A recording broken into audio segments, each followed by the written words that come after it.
रामराम मंडळी, शुभ सकाळ. हे बघा, आज आहे माझ्या बहिणीचा साखरपुडा आणि साखरपुड्याला सगळ्यात आधी कोणाला माहिती आहे का? तुम्हाला दिसतच असेल. सगळ्यात आधी आगमन झालेलं आहे श्रीरामाचे भक्त, परमभक्त हनुमान. हो. आणि इकडे रांगोळी वगैरे काढत आहे भूमी, कारण पाहुणे येण्याची वेळ पण झालेली आहे. त्यांना मी आधी पाठवून दिलं. आणि तुम्हाला बॅकग्राऊंड आवाज येत असेल अधिराजचा, त्याकडे दुर्लक्ष करा, पण तो ओरडत राहीलच. इकडे बघा, पूर्ण तयारी झालेली आहे. महाराज पण रेडी आहे. तिकडे बाबा काका सगळेजण बसून आहेत, पाहुण्यांची वाट बघत आहे. फायनली आले आहेत पाहुणे. स्वागतासाठी माझी मावशी, काका आणि बहीण उभी आहे, कारण मावशीला वगैरे जास्त सुचत नाही म्हणून. आणि जेवणाची तयारी सुरू आहे, कारण आमच्याकडे कसं असतं ना, आधी जेवण वगैरे निपटलं की नंतर मग प्रोग्राम करतात. कारण दूरचा प्रवास होता आणि बरेच जण थकलेले असतात. आल्यानंतर भूक पण लागते आणि 12-1ची वेळ होती, म्हणजे जेवण्याचीच असते ना म्हणून. आणि सगळं तयारीत मजेत चालू होतं. इकडे बघा, ही 2 चुटीवाली बंदर की साली पण आली होती.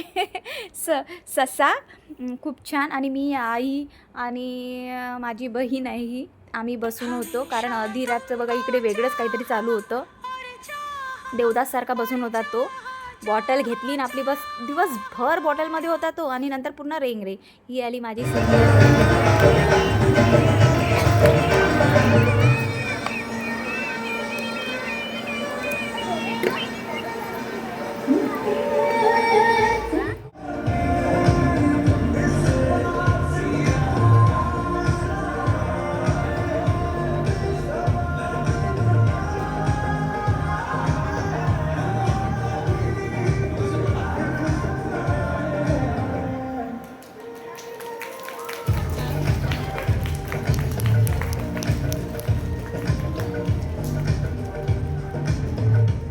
मस्त सगळेच्या सगळे भिडले होते फोटो काढायला. असं वाटत होतं की मीडियावाले आले आहे की काय. आणि इकडे बघा अधिराजची बॉटल आणि अधिराज, बस याच्या व्यतिरिक्त त्याला काहीही नव्हतं तिथे.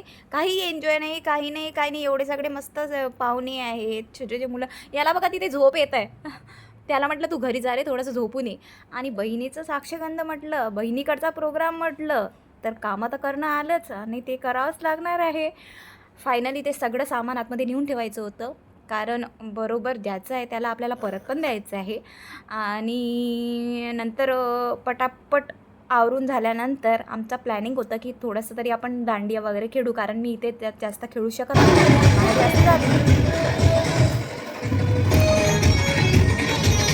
आजचा व्लॉग तुम्हाला कसा वाटला नक्की सांगा आणि सबस्क्राईब करायला विसरू नका. तोपर्यंत बाय बाय.